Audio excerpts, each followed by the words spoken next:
Sawadika, hello from Shraddha from LoveBites. Today is a classic Thai dessert, Tim Grob or red rubies dessert. This recipe was made specially for my friend Nisha because she was like, I really want to eat this, I want to eat this. I was like, okay, let's procure the pandan leaves, which was very difficult to manage, but we did it and we made this dessert. It's a vegan and a dairy-free dessert. Very, very refreshing to have in the summer months. I have made a very healthy version by using beetroot juice as a colorant and palm sugar instead of processed white sugar. Also, fresh water chestnuts have been used.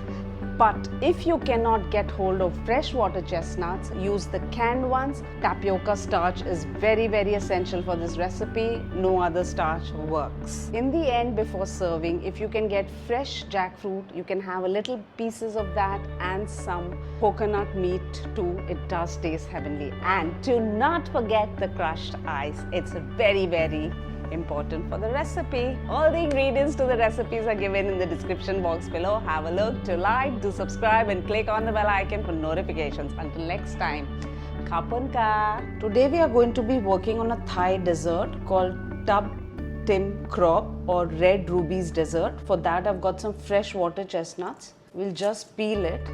You can also get the canned ones if you're not finding the fresh ones. After you've peeled your water chestnuts, just make them into smaller pieces. All our water chestnuts have been chopped. To this we're going to add some beetroot juice. You can add food coloring also. I don't want to do that. We're trying to get the color from the juice of the beet. We're going to soak this overnight and I'm going to keep it refrigerated because I'm not sure if this will stay well outside. I had soaked the water chestnuts through the night. We had kept it out of the refrigerator early morning. Now we're going to just drain the beetroot juice. I'm collecting the beetroot juice at the bottom and I'll use it for something else. So make sure you've drained the water out well from your water chestnuts. We've got some tapioca starch in a bowl. No other starch will work, only tapioca. Take some of your water chestnuts and add there. Do it in batches and just roll it in the flour. Make sure it's very well coated. Now take a sieve and add it in there. Once you've added all the water chestnuts to the sieve, just shake off all the excess. See, like this, shake off all the excess and keep this aside to boil. To boil the water chestnut, make sure your water is boiling really well. We're going to do it in batches.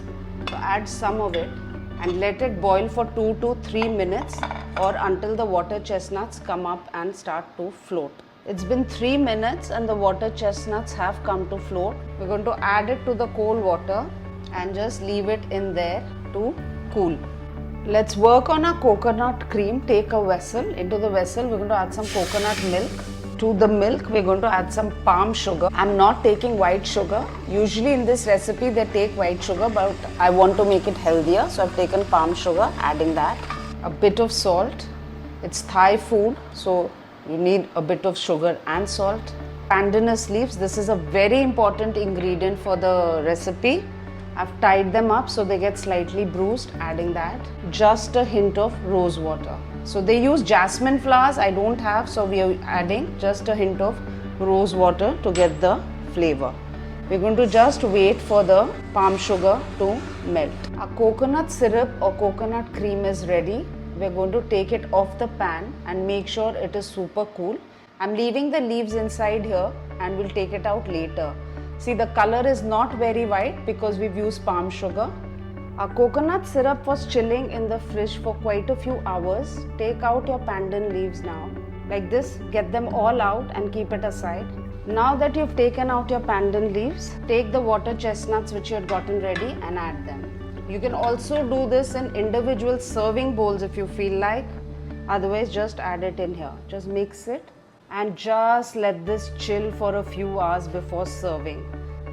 Just before serving, take some crushed ice and add that. You can also add very small pieces of ripe jackfruit and coconut meat.